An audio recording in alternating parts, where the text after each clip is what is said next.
ನಿರಂತರವಾಗಿ ಈ ದೇಶದ ಬಗ್ಗೆ ಒಂದು ರೀತಿಯ ಅಸಹನೆ, ಅಸಹಿಷ್ಣುತೆ, ಒಂದು ರೀತಿಯ ದ್ವೇಷ ಭಾವನೆ ಇದೆಲ್ಲವೂ ಕೂಡ ಆ ದೇಶದಲ್ಲಿ ಮಡುಗಟ್ಟಿರುವುದನ್ನು ನಾವು ನೋಡ್ತೇವೆ. ಆ ದೇಶದ ಒಳಗೆ ಇವತ್ತಿಗೂ ಕೂಡ ಬಾಬರ್ ದೊಡ್ಡ ವ್ಯಕ್ತಿ, ಟಿಪ್ಪು ಸುಲ್ತಾನ್ ದೊಡ್ಡ ವ್ಯಕ್ತಿ. ಟಿಪ್ಪುವಿನ ಹೆಸರಿನಲ್ಲಿ ಅವರು ಕ್ಷಿಪಣಿಗಳನ್ನ ಉಡಾಯಿಸ್ತಾರೆ. ಅಲ್ಲಿಯ ಇತಿಹಾಸ ಪಠ್ಯಪುಸ್ತಕಗಳಲ್ಲಿ ಇವತ್ತಿಗೂ ಕೂಡ ಮೊಘಲರನ್ನ ಹಾಡಿ ಹೊಗಳುತ್ತಾರೆ. ಭಾರತಕ್ಕೆ ಯಾರೆಲ್ಲ ಕಂಟಕರಾಗಿದ್ರೋ, ಭಾರತಕ್ಕೆ ಯಾರೆಲ್ಲ ಶತ್ರುಗಳಾಗಿ ಈ ದೇಶವನ್ನ ತಿಂದು ಹಾಕಿದ್ರೋ ಅವರೆಲ್ಲ ಅಲ್ಲಿ ಮಹಾತ್ಮರಾಗಿ ಅವರ ಗುಣಗಾನವನ್ನ ಅಲ್ಲಿ ಮಾಡಲಾಗ್ತದೆ. ಕಾರ್ಗಿಲ್ ಯುದ್ಧ ಅಂತ ಹೇಳುವಂಥದ್ದು ಕೇವಲ ಒಂದು ಸಾಂಕೇತಿಕವಾದ ಯುದ್ಧ. ಆದರೆ ನಿರಂತರವಾಗಿ ನಮ್ಮ 75-80 ವರ್ಷಗಳ ಈ ಒಂದು ಇತಿಹಾಸದಲ್ಲಿ ನಾವು ನಿರಂತರವಾಗಿ ಹೋರಾಟಗಳನ್ನು ಮಾಡಿಕೊಂಡೇ ಬಂದಿದ್ದೇವೆ. ಮತ್ತು ಇದು ನಿರಂತರವಾದ ದಾಳಿ. ಮತ್ತು ಪ್ರತಿ ಸಲ ಈ ರೀತಿಯ ದಾಳಿಗಳಾದಾಗಲೂ ಕೂಡ, ಪ್ರತಿ ಸಲ ಈ ರೀತಿಯ ಹೋರಾಟಗಳು, ಯುದ್ಧಗಳು ಆದಾಗಲೂ ಕೂಡ ನಮ್ಮ ದೇಶದ ಸರ್ಕಾರಗಳು ಒಂದಲ್ಲ ಒಂದು ರೀತಿಯಲ್ಲಿ ನಿಷ್ಕ್ರಿಯತೆಯನ್ನು ತೋರಿಸಿದ್ದನ್ನು ನಾವು ನೋಡ್ತೇವೆ. ಈ ಭಯೋತ್ಪಾದಕರನ್ನ ಅವರನ್ನ ಜೀವ ಉಳಿಸಿ ಅವರನ್ನ ಜೈಲಿನಲ್ಲಿ ಅವರಿಗೆ ಬಾಡೂಟ ಕೊಟ್ಟು ಬಿರಿಯಾನಿ ಕೊಟ್ಟು ಸಾಕುವುದಿದೆಯಲ್ಲ, ಅದು ನಮ್ಮ ದೇಶಕ್ಕಾಗಿ ರಕ್ತ ತರ್ಪಣ ಮಾಡಿರುವಂತ ಯೋಧರಿಗೆ ಮಾಡುವ ಅವಮಾನ. ಕಾರ್ಗಿಲ್ ಯುದ್ಧ ನಡೆಯಿತು. ಯುದ್ಧ ಆದ ಮೇಲೆ ಆ ಯುದ್ಧದ ಬಗ್ಗೆ ನಮ್ಮ ದೇಶದಲ್ಲಿ ಯಾವ ರೀತಿಯ ತಿಳುವಳಿಕೆಯನ್ನು ನಮ್ಮ ಜನರಿಗೆ ಕೊಟ್ಟರು? ಯಾವುದೇ ಶಿಕ್ಷಣ ಪದ್ಧತಿಯಲ್ಲಿ ಅಥವಾ ಶಿಕ್ಷಣ ವ್ಯವಸ್ಥೆಯಲ್ಲಿ ಕಾರ್ಗಿಲ್ನ ಬಗ್ಗೆ ನಾವು ಹೇಳಲಿಲ್ಲ. ಯಾವುದೇ ಸರ್ಕಾರಿ ಸಂಘ ಸಂಸ್ಥೆಗಳು ಇದನ್ನ ದೊಡ್ಡದಾಗಿ ಪ್ರಚಾರ ಮಾಡುವಂತ ಕೆಲಸವನ್ನ ನಾವು ಮಾಡಲಿಲ್ಲ. ಇವತ್ತಿಗೂ ಕೂಡ ಕಾರ್ಗಿಲ್ ಅನ್ನ ನೆನಪಿಸಿಕೊಳ್ತಾ ಇರೋರು ಯಾರು ಅಂತ ಹೇಳಿದ್ರೆ ಜನಸಾಮಾನ್ಯರು. ಇವತ್ತು ನಾನು ಸ್ವಲ್ಪ ಕುಂಟುತ್ತಾ ಇದ್ದೆ, ಬಲಗಾಲಿನಲ್ಲಿ ಸ್ವಲ್ಪ ಕುಂಟುತ್ತಾ ಇದ್ದೆ. ನೋಡಿದೆ ನಮ್ಮ ಕ್ಯಾಪ್ಟನ್ ನವೀನ್ ನಾಗಪ್ಪ ಅವರು ಕೂಡ ಬಲಗಾಲಿನಲ್ಲಿ ಕುಂಟುತ್ತಾ ಇದ್ದಾರೆ. ಆದರೆ ನಾನು ಕುಂಟುತ್ತಾ ಇದ್ದದ್ದು ಅಡುಗೆ ಮನೆಯಲ್ಲಿ ಏನೋ ಒಂದು ಸ್ವಲ್ಪ ಬಲಗಾಲಿಗೆ ತಾಗಿ ಕುಂಟುತ್ತಾ ಇದ್ದದ್ದು. ಆದರೆ ಕ್ಯಾಪ್ಟನ್ ಅವರು ದೂರದ ಹಿಮಾಲಯದಲ್ಲಿ ಕಾರ್ಗಿಲಿನ ಆ ಒಂದು ಯುದ್ಧದಲ್ಲಿ ಶತ್ರುಗಳ ಜೊತೆ ಹೋರಾಟ ಮಾಡಿದ ಸಂದರ್ಭದಲ್ಲಿ ಆದ ಗಾಯದಿಂದ ಅವರು ಕುಂಟುತ್ತಾ ಇರುವಂಥದ್ದು. ಇವತ್ತಿನ ಈ ಕಾರ್ಯಕ್ರಮಕ್ಕೆ ಅವರು ಆನೆ ಆದರೆ ನಾವೆಲ್ಲ ಕುರಿಗಳು. ಹಾಗಾಗಿ ಅವರ ಮುಂದೆ ಈ ಸಭೆಯಲ್ಲಿ ನಿಂತು ಮಾತಾಡುವುದಕ್ಕೆ ನನಗೆ ಎಷ್ಟು ಅರ್ಹತೆ ಇದೆಯೋ ಗೊತ್ತಿಲ್ಲ. ಕರೆದಿದ್ದಾರೆ, ಆದರೆ ಒಂದಷ್ಟು ವಿಚಾರಗಳನ್ನು ನಿಮ್ಮ ಮುಂದೆ ಇಡಬೇಕು ಅನ್ನುವ ಕಾರಣಕ್ಕೆ ಬಂದಿದ್ದೇನೆ. ನಾನು ಬರ್ತಾ ನನ್ನ ಸ್ನೇಹಿತರ ಜೊತೆ ಕೇಳ್ತಾ ಇದ್ದೆ, 99ರಲ್ಲಿ ಏನಾದರೂ ನೆನಪಿದೆಯಾ ನಿಮಗೆ ಘಟನೆಗಳು ನಡೆದದ್ದು ಅಂತ ಹೇಳಿ. ಅವ್ರು ಹೇಳಿದ್ರು, ನಾನಿನ್ನೂ 4 ವರ್ಷದ ಹುಡುಗ ಆಗಿದ್ದೆ, ಸಣ್ಣ ಹುಡುಗ ಆಗಿದ್ದೆ. ನನಗೆ 10ನೇ ಕ್ಲಾಸಿನವರೆಗೂ ಕೂಡ ಕಾರ್ಗಿಲ್ ಯುದ್ಧದ ಬಗ್ಗೆ, ನಮ್ಮ ದೇಶ ಹೋರಾಟ ಮಾಡಿದ್ರ ಬಗ್ಗೆ ನಮ್ಮ ಶಾಲೆಗಳಲ್ಲಾಗ್ಲಿ ನಮ್ಮ ಬೇರೆ ಬೇರೆ ವೇದಿಕೆಗಳಲ್ಲಾಗ್ಲಿ ಯಾವುದೇ ಮಾಹಿತಿ ಇರಲಿಲ್ಲ. 10ನೇ ಕ್ಲಾಸಿನ ನಂತರ ಎಲ್ಲೋ ಏನೋ ಒಂದಷ್ಟು ಮಾತುಗಳು ಅಲ್ಲಿ ಇಲ್ಲಿ ಕೇಳಿದಾಗ, ಪತ್ರಿಕೆಗಳಲ್ಲಿ ಓದಿದಾಗ, ಚಾನೆಲ್ಗಳಲ್ಲಿ ನೋಡಿದಾಗ ಹೌದು ನನ್ನ ದೇಶದಲ್ಲಿ ಈ ಯುದ್ಧ ನಡೆದಿತ್ತು ಅಂತ ನನಗೆ ಗೊತ್ತಾಯಿತು. ಬಿಟ್ರೆ ನನ್ನ ಶಿಕ್ಷಣ ವ್ಯವಸ್ಥೆ ನನಗೆ ಈ ಯುದ್ಧದ ಬಗ್ಗೆ ಏನೂ ಹೇಳಲಿಲ್ಲ ಅನ್ನೋ ಮಾತನ್ನ ಹೇಳಿದರು. ವಾಸ್ತವ ಇದು. ಯಾಕಂದ್ರೆ ಕಾರ್ಗಿಲ್ ಯುದ್ಧ ನಡೆದಾಗ 99ರಲ್ಲಿ ನಾನಾಗ ಇನ್ನೂ 9ನೇ ತರಗತಿಯಲ್ಲಿ ಓದ್ತಾ ಇದ್ದೆ. ನಮಗೂ ಕೂಡ ಆ ಸಮಯದಲ್ಲಿ ಪತ್ರಿಕೆಗಳಲ್ಲಿ ಒಂದಷ್ಟು ಮಾಹಿತಿ, ಸುದ್ದಿ ಎಲ್ಲ ಬರ್ತಾ ಇತ್ತು ಅನ್ನೋದು ಬಿಟ್ರೆ ಯಾವುದೇ ವೇದಿಕೆಗಳಲ್ಲಿ ಶಾಲೆಯ ಒಳಗಾಗ್ಲಿ ಶಾಲೆಯ ಹೊರಗಾಗ್ಲಿ ಈ ರೀತಿಯ ಒಂದು ಯುದ್ಧ ಈ ದೇಶ ಮಾಡ್ತಾ ಇದೆ, ಶತ್ರುಗಳ ಜೊತೆ ನಮ್ಮ ಯೋಧರು, ನಮ್ಮ ಸೈನಿಕರು ಕಾದಾಡ್ತಾ ಇದ್ದಾರೆ ಅನ್ನೋ ವಿಚಾರವನ್ನ ದೊಡ್ಡ ಮಟ್ಟದಲ್ಲಿ ಹೇಳಲೇ ಇಲ್ಲ. ಅದಾಗಿ ಸುಮಾರು 10-15 ವರ್ಷಗಳ ತನಕವೂ ಕೂಡ ಏನೋ ಅಲ್ಲಿ ಒಂದು ಸಣ್ಣ ಗಲಾಟೆ ಆಯಿತು, ನಮ್ಮವರು 2 ಬಾಂಬ್ ಹಾಕಿದ್ರು, ಆ ಕಡೆಯವರು 2 ಬಾಂಬ್ ಹಾಕಿದ್ರು ಅನ್ನುವ ಮಟ್ಟಕ್ಕೆ ನಮಗೆ ಆ ಮಾಹಿತಿ ಇತ್ತು ಅನ್ನೋದು ಬಿಟ್ರೆ ಒಂದು ದೊಡ್ಡ ಒಂದು ನಿರ್ಣಾಯಕವಾದ ಯುದ್ಧವನ್ನ ಈ ದೇಶ ನಮ್ಮ ಕಾಲಘಟ್ಟದಲ್ಲೇ, ನಮ್ಮ ವರ್ತಮಾನದಲ್ಲೇ ಮಾಡಿದೆ ಅನ್ನೋದ್ರ ಬಗ್ಗೆ ಯಾವುದೇ ಮಾಹಿತಿ ಇರಲಿಲ್ಲ. ಅಂದ್ರೆ ನಮ್ಮ ದೇಶದ ಬಗ್ಗೆನೇ ನಮ್ಮಲ್ಲಿ ಯಾವ ಮಟ್ಟದ ತಿಳುವಳಿಕೆಯನ್ನ ನಮ್ಮ ವ್ಯವಸ್ಥೆಗಳು ನಮಗೆ ಕೊಡ್ತಾ ಇದ್ದಾವೆ ಅನ್ನೋದ್ರ ಬಗ್ಗೆ ಒಂದು ಜ್ವಲಂತ ಉದಾಹರಣೆ ಕಾರ್ಗಿಲ್ ಯುದ್ಧ. ಕಾರ್ಗಿಲ್ ಯುದ್ಧ ಯಾಕಾಯಿತು, ಹೇಗಾಯಿತು, ಅಲ್ಲಿಯ ಬೇರೆ ಬೇರೆ ಕ್ಲಿಫ್ಗಳಲ್ಲಿ, ಬೇರೆ ಬೇರೆ ಬೆಟ್ಟ ಗುಡ್ಡಗಳಲ್ಲಿ ಯಾವ ರೀತಿಯ ಯುದ್ಧಗಳನ್ನ ಮಾಡಬೇಕಾಯಿತು ಅದರ ಬಗ್ಗೆ ವಿಸ್ತಾರವಾಗಿ ಕ್ಯಾಪ್ಟನ್ ನವೀನ್ ನಾಗಪ್ಪ ಅವರು ಹೇಳ್ತಾರೆ. ಅವರ ಮಾತುಗಳನ್ನ ಕೇಳಿ ರೋಮಾಂಚನಗೊಳ್ತಾ ಬೆಳೆದವರು ನಾವೆಲ್ಲ. ಯಾವ ರೀತಿಯಲ್ಲಿ ಸೈನಿಕರು ಏನು ವರ್ಟಿಕಲ್ ಆಗಿದ್ದಂತಹ ಸುಮಾರು 80-85 ಡಿಗ್ರಿ ಇರುವಂತಹ ಬೆಟ್ಟಗಳನ್ನ ಹತ್ತಬೇಕಾಯಿತು. ಕೇವಲ ಹತ್ತುವುದು ಮಾತ್ರ ಅಲ್ಲ, ಮೈ ತುಂಬ ಗುಂಡೇಟನ್ನ ತಿಂದುಕೊಂಡು ಕೂಡ ಆ ಬೆಟ್ಟಗಳನ್ನು ಹತ್ತಬೇಕಾಯಿತು. ಹೇಗೆ ಆ ಒಂದು ಕೆಜಿಗಟ್ಲೆ ಅಮ್ಯುನಿಷನ್ ಅನ್ನ ಹಿಡಿದುಕೊಂಡು ಬೆನ್ನ ಮೇಲೆ ಹಾಕಿಕೊಂಡು ರೈಫಲ್ಗಳನ್ನು ಹಿಡಿದುಕೊಂಡು ಅವರು ಕಾದಾಟ ಮಾಡಬೇಕಾಯ್ತು. ಆ ಚಳಿಯಲ್ಲಿ ನಡುಗುತ್ತಾ ಯುದ್ಧ ಮಾಡಬೇಕಾಯ್ತು. ಎಷ್ಟೋ ಸಲ ತಿನ್ನೋದಕ್ಕೆ ಊಟ ಸರಿಯಾದ ಸಮಯಕ್ಕೆ ಸಿಗ್ತಾ ಇರಲಿಲ್ಲ, ಸರಿಯಾದ ಸಮಯಕ್ಕೆ ನಿದ್ದೆ ಮಾಡಲಿಕ್ಕೆ ಬೇಕಾದ ವ್ಯವಸ್ಥೆಗಳಿರಲಿಲ್ಲ. ಆ ಚಳಿಯಲ್ಲಿ ಗಡಗಡ ನಡುಗುವಂತ ಚಳಿಯಲ್ಲಿ ಹಗಲು ರಾತ್ರಿ ಅವರು ಕಣ್ಣಿಗೆ ಎಣ್ಣೆ ಬಿಟ್ಟು ಕಾಯ್ತಾ, ತಮ್ಮನ್ನು ತಮ್ಮ ದೇಶವನ್ನು ಕಾಯ್ತಾ ಹೇಗೆ ಯುದ್ಧ ಮಾಡಬೇಕಾಯ್ತು ಅನ್ನೋದ್ರ ಬಗ್ಗೆ ಅತ್ಯಂತ ರೋಮಾಂಚಕಾರಿಯಾದ ನೈಜ ಘಟನೆಗಳನ್ನ, ಕಣ್ಣಲ್ಲಿ ನೋಡಿರುವಂತಹ ಘಟನೆಗಳನ್ನ ಕ್ಯಾಪ್ಟನ್ ನವೀನ್ ಅವರು ಹೇಳ್ತಾರೆ. ಅವರು ಆ ಕಥೆಗಳನ್ನು ಎಷ್ಟು ಸಲ ಕೇಳಿದ್ರು ಕೂಡ ಅದು ಕೇಳಿದಾಗೆಲ್ಲ ನಮಗೆ ರೋಮಾಂಚನ ಆಗ್ತದೆ. ಈ ಒಂದು ಯುದ್ಧದಲ್ಲಿ ನಮಗೆ ಬಹಳಷ್ಟು ಅದರ ರಾಜಕೀಯ ಆಯಾಮಗಳ ಬಗ್ಗೆ ಇವತ್ತಿಗೂ ಕೂಡ ಮಾಹಿತಿ ಇಲ್ಲ. 99ರಲ್ಲಿ ಯುದ್ಧ ಆಯಿತು, 3 ತಿಂಗಳು ನಾವು ಕಾದಾಟ ಮಾಡಬೇಕಾಯ್ತು. ಆದರೆ ಇದರ ಒಂದು ಪೂರ್ವ ತಯಾರಿ ಎಷ್ಟು ವರ್ಷಗಳಿಂದ ನಡೀತಾ ಇತ್ತು ಪಾಕಿಸ್ತಾನದಲ್ಲಿ. 47-48ರಲ್ಲೇ ಯಾವಾಗ ಈ ದೇಶ ಇಬ್ಬಾಗ ಆಗಿ ಒಂದು ಕಡೆ ಪಾಕಿಸ್ತಾನ ಒಂದು ಕಡೆ ಭಾರತ ಅಂತ ಆಯ್ತು, ಆವಾಗಲೇ ಈ ಯುದ್ಧದ ಒಂದು ಬೀಜ ಮೊಳಕೆ ಒಡೆಯಿತು. 47ರಿಂದ ಶುರುವಾಗಿ 48ರಲ್ಲಿ ಅವರು ಒಂದು ಸಲ ನಮ್ಮ ಮೇಲೆ ಏರಿ ಬಂದ್ರು. ಅದೇ ರೀತಿಯಲ್ಲಿ 71ರಲ್ಲಿ ಬಹಳ ದೊಡ್ಡ ನಿರ್ಣಾಯಕವಾದ ಯುದ್ಧ ನಾವು ಮಾಡಬೇಕಾಯ್ತು. ಅದೇ ರೀತಿಯಲ್ಲಿ 98ರಲ್ಲಿ ಕೂಡ ನಮ್ಮಲ್ಲಿ ಯಾವಾಗ ಅಣ್ವಸ್ತ್ರಗಳ ಒಂದು ಪರೀಕ್ಷೆ ಆಯಿತು, ಆ ಸಮಯದಲ್ಲಿ ಕೂಡ ಅವರು ಮತ್ತೆ ಕಾಲಕ್ಕೆದರಿ ಜಗಳಕ್ಕೆ ಬಂದರು. ನಿರಂತರವಾಗಿ ಈ ದೇಶದ ಬಗ್ಗೆ ಒಂದು ರೀತಿಯ ಅಸಹನೆ, ಅಸಹಿಷ್ಣುತೆ, ಒಂದು ರೀತಿಯ ದ್ವೇಷ ಭಾವನೆ, ಇದೆಲ್ಲವೂ ಕೂಡ ಆ ದೇಶದಲ್ಲಿ ಮಡುಗಟ್ಟಿರುವುದನ್ನು ನಾವು ನೋಡ್ತೇವೆ. ಆ ದೇಶದ ಒಳಗೆ ಇವತ್ತಿಗೂ ಕೂಡ ಬಾಬರ್ ದೊಡ್ಡ ವ್ಯಕ್ತಿ, ಟಿಪ್ಪು ಸುಲ್ತಾನ್ ದೊಡ್ಡ ವ್ಯಕ್ತಿ. ಟಿಪ್ಪುವಿನ ಹೆಸರಿನಲ್ಲಿ ಅವರು ಕ್ಷಿಪಣಿಗಳನ್ನ ಉಡಾಯಿಸ್ತಾರೆ. ಅಕ್ಬರ್ ಬಾಬರ್ಗಳ ಹೆಸರುಗಳಲ್ಲಿ ಅವರು ದೊಡ್ಡ ದೊಡ್ಡ ಸಂಸ್ಥೆಗಳನ್ನ ರಚನೆ ಮಾಡ್ತಾರೆ. ಅಲ್ಲಿಯ ಇತಿಹಾಸ ಪಠ್ಯಪುಸ್ತಕಗಳಲ್ಲಿ ಇವತ್ತಿಗೂ ಕೂಡ ಮೊಘಲರನ್ನ ಹಾಡಿ ಹೊಗಳ್ತಾರೆ. ಟಿಪ್ಪು ಸುಲ್ತಾನ್ ಅಂತ ಹೇಳಿ ಆತನನ್ನ ಮಹಾತ್ಮ ಅನ್ನೋ ರೀತಿಯಲ್ಲಿ ಬಿಂಬಿಸ್ತಾರೆ. ಭಾರತಕ್ಕೆ ಯಾರೆಲ್ಲ ಕಂಟಕರಾಗಿದ್ರೋ, ಭಾರತಕ್ಕೆ ಯಾರೆಲ್ಲ ಶತ್ರುಗಳಾಗಿ ಈ ದೇಶವನ್ನ ತಿಂದು ಹಾಕಿದ್ರೋ ಅವರೆಲ್ಲ ಅಲ್ಲಿ ಮಹಾತ್ಮರಾಗಿ ಅವರ ಗುಣಗಾನವನ್ನ ಅಲ್ಲಿ ಮಾಡಲಾಗ್ತದೆ. ಈಗಷ್ಟೇ ನಮ್ಮ ಹಿರಿಯರಾದ ಸ್ವಾಮಿಯವರು ಹೇಳ್ತಾ ಇದ್ರು, ಯಾವ ರೀತಿಯಲ್ಲಿ ಟಿಪ್ಪುವಿನ ಕಾಲದಲ್ಲಿ ಸಮಾಜದ ಹೆಣ್ಣು ಮಕ್ಕಳು ಯಾವ ರೀತಿ ಇರಬೇಕಾಗಿತ್ತು ಅಂತ ಹೇಳಿದ್ರೆ, ಮನೆಯಿಂದ ಹೊರಗಡೆ ಬರಬೇಕಾದ್ರೆ ಇದ್ದಿಲನ್ನೋ ಮಸಿಯನ್ನೋ ಮೈಗೆ ಕೈಗೆ ಹಣೆಗೆ ಎಲ್ಲ ಹಚ್ಚಿಕೊಂಡು ಬರಬೇಕಾಗಿತ್ತು ಅನ್ನೋ ರೀತಿಯಲ್ಲಿ. ಅಂದ್ರೆ ಸುಂದರವಾದ ಹುಡುಗಿಯರು ಇದ್ದಾರೆ ಈ ಊರಿನಲ್ಲಿ ಅಂತ ಗೊತ್ತಾದ್ರೆ ಅವರನ್ನ ಅತ್ಯಾಚಾರ ಮಾಡುವಂತ, ಭೀಭತ್ಸವಾಗಿ ಕೊಲೆ ಮಾಡುವಂತ, ಅವರನ್ನ ಜನಾನಕ್ಕೆ ಸೇರಿಸಿಕೊಳ್ಳುವಂತ ಕಾಲ ಇತ್ತು ಈ ದೇಶದಲ್ಲಿ. ಅಂತಹ ಕಂಟಕರು ಈ ಸಮಾಜಕ್ಕೆ ಯಾರೆಲ್ಲ ಇದ್ರೋ ಅವರೆಲ್ಲರನ್ನು ಕೂಡ ಮಹಾತ್ಮರು, ಅವರೆಲ್ಲರೂ ದೇವಮಾನವರು ಅನ್ನೋ ರೀತಿಯಲ್ಲಿ ಪೂಜೆ ಮಾಡುವಂತ ಒಂದು ದೇಶ ನಮ್ಮ ಪಕ್ಕದಲ್ಲೇ ಇದೆ. ಅದು ನಿರಂತರವಾಗಿ ನಮ್ಮ ದೇಶದ ಮೇಲೆ ಉರಿ ಕಾರ್ತಾ ಇದೆ. ಅವರು 98ರಲ್ಲೇ ಈ ದೇಶದ ಬಗ್ಗೆ ತುಂಬಾ ದೊಡ್ಡ ಪಿತೂರಿಯನ್ನ ನಡೆಸಿದ್ರು. ನಮ್ಮವರು ಸ್ನೇಹದ ಹಸ್ತವನ್ನ ಚಾಚುವುದಕ್ಕಂತ ಹೇಳಿ ಆ ಕಡೆ ಲಾಹೋರಿಗೆ ಹೋದಾಗ ಬರೀತಾರೆ, ಕೆಲವರು ಪುಸ್ತಕಗಳಲ್ಲಿ ಬರೀತಾರೆ, ನಮ್ಮದೇ ದೇಶದ ರಕ್ಷಣಾ ವ್ಯವಸ್ಥೆಯಲ್ಲಿದ್ದಂತ ಕೆಲವರು ವ್ಯಕ್ತಿಗಳು ಪುಸ್ತಕಗಳಲ್ಲಿ ಬರೀತಾರೆ, ನಮ್ಮ ದೇಶದ ಪ್ರಧಾನಿಗಳು ಪಾಕಿಸ್ತಾನಕ್ಕೆ ಹೋಗಿ ನಾವು ನೀವು ಸ್ನೇಹದಿಂದ ಇರೋಣ ಅಂತ ಹೇಳಿ ಹಸ್ತಲಾಘವವನ್ನು ಮಾಡುವಂತ ಸಂದರ್ಭದಲ್ಲಿ ಆ ದೇಶದ ಪ್ರಧಾನಿ, ಆ ದೇಶದ ರಕ್ಷಣಾ ಮಂತ್ರಿ, ಆ ದೇಶದ ಸೇನಾ ಮುಖ್ಯಸ್ಥ ಇವರೆಲ್ಲರೂ ಕೂಡ ಈ ದೇಶದ ಮೇಲೆ ಯುದ್ಧ ಮಾಡಬೇಕು ಅಂತ ಕಾರ್ಯತಂತ್ರ ರೂಪಿಸ್ತಾ ಇದ್ರು ಅಂತ ಹೇಳಿ. ಯಾವಾಗ ನಮ್ಮ ದೇಶದಿಂದ ಲಾಹೋರಿಗೆ ಬಸ್ಸಿನ ವ್ಯವಸ್ಥೆ ಆಯ್ತೋ, ಯಾವಾಗ ನಮ್ಮ ದೇಶದ ಪ್ರಧಾನಿಗಳು ವಾಜಪೇಯಿ ಅವರು ಅಲ್ಲಿ ಹೋಗಿ ನವಾಜ್ ಶರೀಫ್ ಜೊತೆ ಹಸ್ತಲಾಘವ ಮಾಡಿ ಆತನನ್ನು ತಬ್ಬಿಕೊಂಡು ನಾವಿಬ್ರು ಸ್ನೇಹಿತರಾಗಿ ಇರೋಣ ಅಂತ ಹೇಳ್ತಾ ಇದ್ರು, ಅದೇ ಸಂದರ್ಭದಲ್ಲೇ ಆ ದೇಶದ ರಕ್ಷಣಾ ನಾಯಕ, ಸೇನಾ ಮುಖ್ಯಸ್ಥ, ಅವನು ಈ ದೇಶಕ್ಕೆ ಯುದ್ಧಕ್ಕೆ ಸೈನಿಕರನ್ನ ಕಳಿಸುವುದಕ್ಕೆ, ಈ ದೇಶಕ್ಕೆ ಭಯೋತ್ಪಾದಕರನ್ನ ನುಗ್ಗಿಸುವುದಕ್ಕೆ ಆತ ಕೆಲಸ ಮಾಡ್ತಾ ಇದ್ದ. ಸೊ ಇಂತಹ ಒಂದು ಶತ್ರು ದೇಶವನ್ನ ನಮ್ಮ ಬಗಲಲ್ಲಿಟ್ಟುಕೊಂಡು ನಾವು ಕಳೆದ 75 ವರ್ಷಗಳಿಂದ ಬದುಕ್ತಾ ಇದ್ದೇವೆ. ನಮ್ಮ ದೇಶದ ಈ ಒಂದು ಇತಿಹಾಸವನ್ನ ನೋಡಿದ್ರೆ ನಾವು ನಿರಂತರವಾಗಿ ಯುದ್ಧಗಳನ್ನು ಮಾಡ್ತಾನೆ ಬರ್ತಾ ಇದ್ದೇವೆ. ಅದು ಸ್ವಾತಂತ್ರ್ಯ ಪೂರ್ವದಲ್ಲಿರ್ಬೋದು, ಸ್ವಾತಂತ್ರ್ಯ ಸಿಕ್ಕಿದ ಮೇಲೆ ಇರಬಹುದು. ಸ್ವಾತಂತ್ರ್ಯ ಸಿಕ್ಕಿದ ಮೇಲೆ ಕೂಡ ಈ ದೇಶದಲ್ಲಿ ನಿನ್ನೆ ಅಷ್ಟೇ ಒಬ್ರು ಬಂದಿದ್ರು, ಕಲ್ಯಾಣ ಕರ್ನಾಟಕದಿಂದ ಒಬ್ರು ನಮ್ಮ ಕಚೇರಿಗೆ ಬಂದಿದ್ರು. ಅವರು ಒಂದು ದೊಡ್ಡ ಪುಸ್ತಕ ಬರೆದಿದ್ದಾರೆ, 1000 ಪುಟಗಳ ಒಂದು ಪುಸ್ತಕವನ್ನ ಬರೆದಿದ್ದಾರೆ. ಏನು ಅಂತ ಹೇಳಿದ್ರೆ, ಹೈದರಾಬಾದಿನ ವಿಮೋಚನಾ ಹೋರಾಟ ನೋಡಿ, ನಮ್ಮ ಇತಿಹಾಸದ ವಿಚಾರಗಳನ್ನ ನಮ್ಮಿಂದ ಎಷ್ಟು ನಾವು ನಮ್ಮ ವ್ಯವಸ್ಥೆ ಮುಚ್ಚಿಟ್ಟಿದೆ ಅಂತ ಹೇಳಿದ್ರೆ, ಹೈದರಾಬಾದಿನ ವಿಮೋಚನಾ ಹೋರಾಟ ನಡೆದದ್ದು 1947ರ ನಂತರ. ಯಾಕಂದ್ರೆ 47ರಲ್ಲಿ 550 ಸಂಸ್ಥಾನಗಳು ಈ ದೇಶಕ್ಕೆ ಸೇರ್ತೇವೆ ಅಂತ ಬಂದಾಗ 3-4 ಸಂಸ್ಥಾನಗಳು ನಾವು ಬರೋದಿಲ್ಲ ಅಂತ ಕೂತ್ರು. ಜುನಾಗಢ ಇರಬಹುದು, ಹೈದರಾಬಾದ್ ಇರಬಹುದು, ಇವರೆಲ್ಲ ಬರೋದಿಲ್ಲ ಅಂತ ಕೂತ್ರು. ಕಾಶ್ಮೀರ ಇರಬಹುದು. ಹೈದರಾಬಾದಿನ ನಿಜಾಮನ ಮೇಲೆ ನಾವು ದಂಡೆತ್ತಿ ಹೋಗಬೇಕಾಯ್ತು.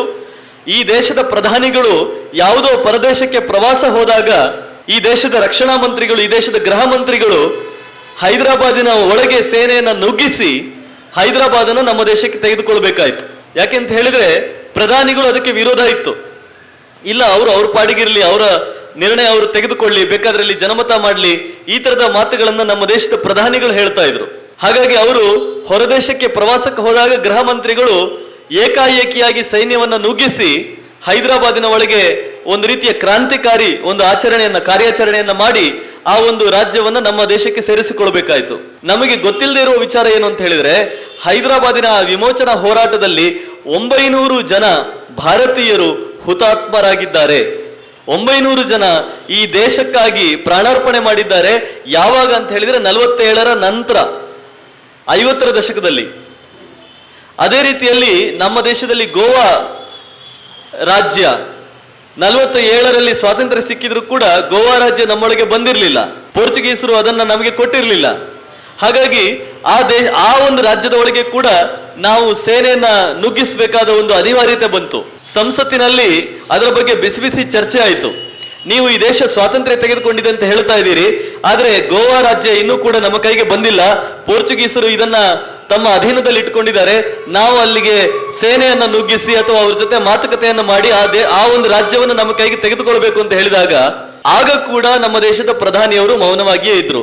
ಆವಾಗ ಆಚಾರ್ಯ ಕೃಪಲಾನಿ ಅಂತ ಹೇಳುವ ಒಬ್ಬ ಸಂಸದೀಯ ಪಟು, ಬಹಳ ದೊಡ್ಡ ವಿದ್ವಾಂಸರು, ಅವರು ಸಂಸತ್ತಿನಲ್ಲಿ ಗಂಟೆಗಟ್ಟಲೆ ಚರ್ಚೆ ಮಾಡಬೇಕಾಯ್ತು, ಗಂಟೆಗಟ್ಟಲೆ ವಾದ ಮಾಡಬೇಕಾಯ್ತು. ಇಲ್ಲ, ನೀವು ಗೋವಾವನ್ನ ನಮ್ಮ ದೇಶಕ್ಕೆ ತೆಗೆದುಕೊಳ್ಳದೆ ಹೋದ್ರೆ ಈ ದೇಶ ಸ್ವಾತಂತ್ರ್ಯ ಪಡೆದಿದೆ ಅಂತ ಹೇಳೋದು ಅದು ಸುಳ್ಳಾಗುತ್ತೆ. ಯಾಕಂದ್ರೆ ಈ ದೇಶ ಅಂತ ಹೇಳಿದ್ರೆ ಗೋವಾ ಕೂಡ ನಮ್ಮ ದೇಶದ ಭಾಗವೇ. ಹಾಗಾಗಿ ಗೋವಾವನ್ನ ನಾವು ನಮ್ಮ ಕೈಗೆ ತೆಗೆದುಕೊಳ್ಳಲೇಬೇಕು. ಯಾವುದೋ ಒಂದು ಯುರೋಪಿನ ಶಕ್ತಿ ಈ ದೇಶದಲ್ಲಿ ಇದೆ ಅಂತ ಹೇಳಿದ್ರೆ ನಾವಿನ್ನೂ ಸ್ವಾತಂತ್ರ್ಯ ಪಡೆದಿಲ್ಲ ಅಂತಾನೆ ಅರ್ಥ. ನೀವು ಸೇನೆಯನ್ನ ನುಗ್ಗಿಸಿ, ನೀವು ಅಲ್ಲಿ ಕಾರ್ಯಾಚರಣೆಯನ್ನ ಮಾಡಿ, ನೀವು ಗೋವಾವನ್ನು ನಮ್ಮ ದೇಶಕ್ಕೆ ಸೇರಿಸಿಕೊಳ್ಳಿ ಅಂತ ಹೇಳಿದ್ರೆ ಗಂಟೆಗಟ್ಟಲೆ ವಾದ ಮಾಡಿದ್ರು ಕೂಡ ಈ ದೇಶದ ಪ್ರಧಾನಿಗಳು ಮೌನವಾಗಿದ್ರು.